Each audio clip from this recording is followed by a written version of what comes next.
Balance of any kind comes from the ability to keep our center of mass stacked over our base of support. When we're standing upright, our base of support is our feet. When we're on our hands, our base of support is our hands. And one thing I wish I knew when I first started balancing is that I can practice the skill of balancing long before I'm doing a straight line handstand.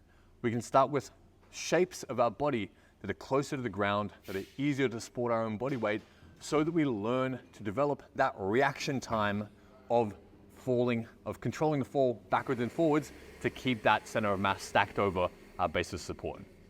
We're gonna first start to do this with a frog. You wanna make sure that your wrists are already warm by this stage.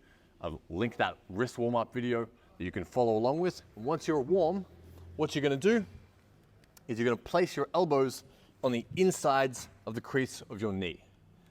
And your knees are almost gonna be falling in this way, and your hands are gonna be, your elbows are gonna be stopping that motion, like this.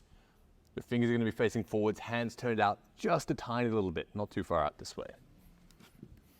So here, elbows on the inner crease of the knee, and then all we're gonna do, we're not gonna jump, we're not gonna do anything else, we're just gonna gradually lean more weight into our hands.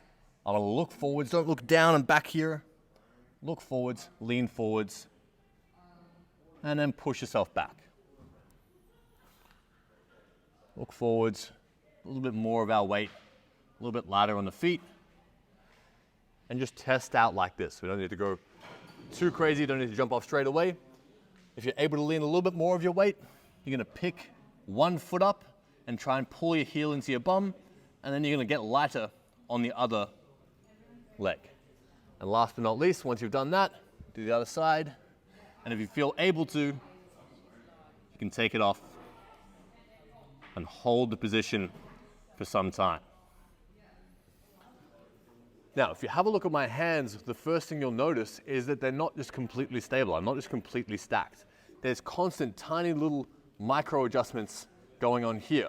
I'm pushing my fingers into the floor to stop myself from going over, and I'm pulling my fingertips in towards my forearms like so to stop myself from falling back towards my heel side. And it's the act of constantly pushing back and then pulling forwards, pushing back, pulling forwards, that's keeping me balanced. The stronger that we get at both of these corrections, and the faster that we learn to do this so that we don't have to make such drastic saves and use so much energy, the more efficient we'll become at balancing on our hands. This should not feel too scary for you, especially once you've built a good base of pushing strength, because you'll easily be able to support the weight of your body, and your lower body is supported by being stacked on your elbows. You want to build this up to 30 to 60 seconds. Make this entry feel super, super, super comfortable, and get used to feeling, really feeling what happens when I push my fingertips into the ground, what happens when I pull up like so, and feeling your ability to control your weight forwards and backwards purely by moving at the hands. Spend a lot of time on this progression, start to understand how it feels to balance, and you can already begin practicing the skill of balancing on your hands.